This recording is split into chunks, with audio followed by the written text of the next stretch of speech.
World Environment Day is actually very important. It is important in the sense that since in the 70s, the United Nations General Assembly thought it necessary, to come up with a day such as the World Environment Day. And it has a lot of importance. That's because the concerns of plastic, its impact, on human beings and other living things around us have actually been impacted seriously. A lot of us now have had some sort of awareness as to how plastic have turned out to be a nightmare to human beings, and other living things, because there is this symbiotic relationship between human beings and the environment that we live in. Remember that the animals contribute to life, and other, the biosphere, it's full of different kinds of human beings that live together. It's important that this becomes, for me, the importance that this kind of engagements on radio and other media platforms should be daily. It should be daily. Government needs to make provisions, budget provisions and policy regulations and all of that to create high level of awareness with respect to, plastic and environmental protection and management generally, not necessarily plastic. But plastic today, we're talking about big plastic. A couple of years ago, we formed environmental clubs in secondary schools where we engaged them for awareness and sensitization, tree planting and all of that. And that has been continuing. We composed songs and all of that. We went around secondary schools in Bayelsa State. We did all that. And I think that the essence why we did that was first and foremost to create awareness even from the younger generations. I give you an instance, for example, and it's something that is very unique. And I want to say this because it's important for Bayelsans to begin to do that at the state level and at the local government level. Today, the Nembe local government chairman is actually initiating a 10,000 tree planting project. And I think I like mentioning it here because it's a maiden project. We've not heard of local government initiating such a program, but here is about launching a project that is to plant 10,000, and it's going to be community driven. From what he said, it's going to be community driven. They want to sensitize communities to begin to imbibe the culture of planting trees, the culture of ensuring and protecting the environment, and then the local government is going to certify communities that plant about 500 trees, maybe economic trees, so that there could be that communication between the plants and the human beings. When I mean communication, I'm not saying that other trees do not communicate, because obviously you have the issue of exchange of oxygen that the trees release, and then the human beings release carbon dioxide. That alone tells you that there's a communication. But beyond that communication, it's also the economic trees that bears fruits. So if you can plant soursop, for example, and other kinds of fruits, obviously the local government is going to say, we are going to give you certification and probably some incentive. I think that's a unique idea. That should be a model that we should be talking about. But beyond that, it's also the need for us to begin to look at how do we reduce plastics in the environment. We've talked about recycling. And in my own opinion, recycling, yes, it's important. Reuse, yes, it's important. But can we also reduce, the use of this thing and look at alternative ways of packaging our food? Before now, we used to have moi being wrapped with leaves, which is healthy and fantastic. We used to have clay pots. We used to have clay cups. We used to have this cup that they use in drinking palm wine. What's it called? Calabashes. Calabashes that we used to drink water, at the community. And we used to have some kinds of metal cups.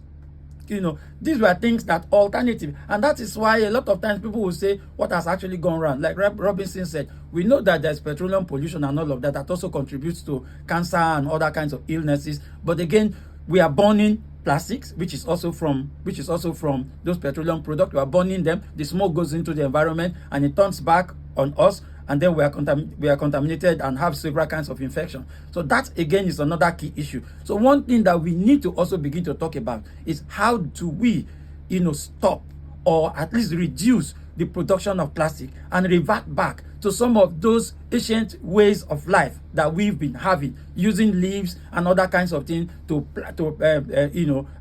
wrap and package foods that we eat.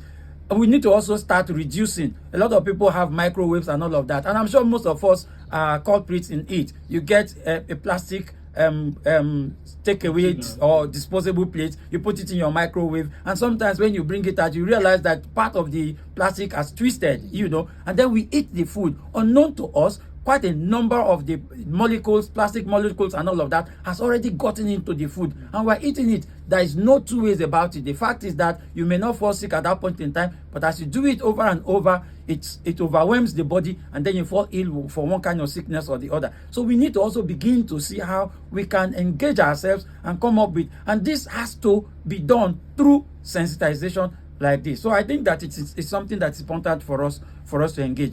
Imagine, for example, let's just imagine that, for example, all the 8 local government areas that we have and the rural development areas that we have, rural development authorities, that we have, 32, and the 8 major ones are doing something on World Environment Day, one thing or the other. It's something that can be done. Bayelsa State government has actually tried in that respect, even though it's not marked on the day. I'm very sure for the past couple of years there has been that marking of World Environment Day. So I'm hoping that this year is going to be done. But let's take it beyond that level. Let there be a charge from the executive governor to say on specific days. We also have World Forest Day. We also have World Tree Planting Day. I think World Tree Planting Day was in March or so. It has passed. But we need to begin to mark, because these days are actually very important, and it reminds us on how we need to begin to engage. If you go to our forest this day, you don't have any timber. Right now, people are cutting down mangrove.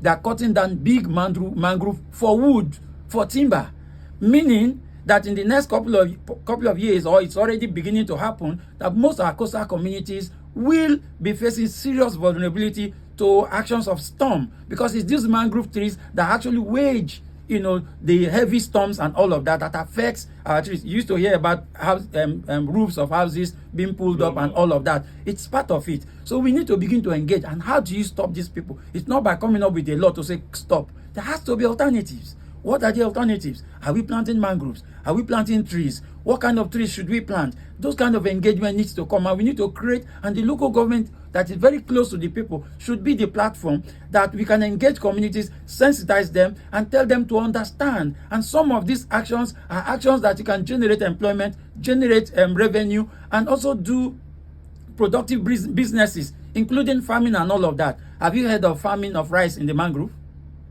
They've done it in Akasa. They actually planted rice in the mangrove, in Chikoko Mouth, and it did well. Meaning that Bayelsans should be producing rice.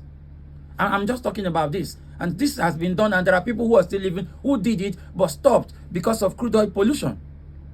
Because oil around the area spilled and affected the farm, and most of them lost huge expanse of rice farm to the crude oil spill around the area. So these are some of the things that we need to put together. And how do you say this? It's through radio platforms like this. So I think that this discussion is not going in vain. It's something that periodically, and if you don't mind, I possibly would reach out to the chairman of Nembe local government. Maybe you give him audience. So, what brought that vision? Why did he do that? A lot of people at the community at this point will probably be saying he should have done a culvert, probably, or maybe a toilet house, or one infrastructural project, a road or something. Why is he planting trees? Why is he planting trees? I mean, trees are something that can be planted and all of that. I think that amongst all of these things that you're talking about, tree planting, if you ask me, it's a very important project, and I think that all local governments, should follow suit. Thank you.